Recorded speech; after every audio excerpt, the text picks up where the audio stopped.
अस्तरच्या ब्लाऊजला जर मागच्या भागाला पॅटर्न असेल तर पुढच्या भागाला आपण पायपिंग करतो किंवा अस्तरच्या कपड्याची हे पट्टी फोल्ड करून लावतो.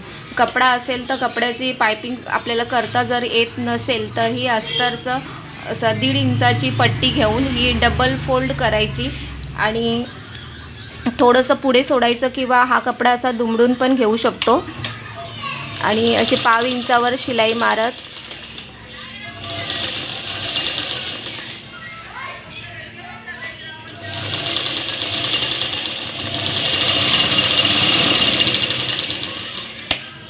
जिथे गोल शेप आहे तिथे थोडा कैचीने कापून घ्यायचं आणि ही पट्टी अशी फोल्ड करायची आणि याच्यावर दाब शिलाई मारून घ्यायची.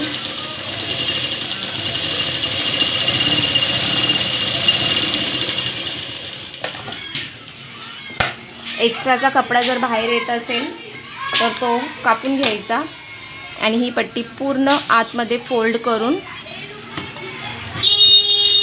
वरतून शिलाई मारून घ्यायची.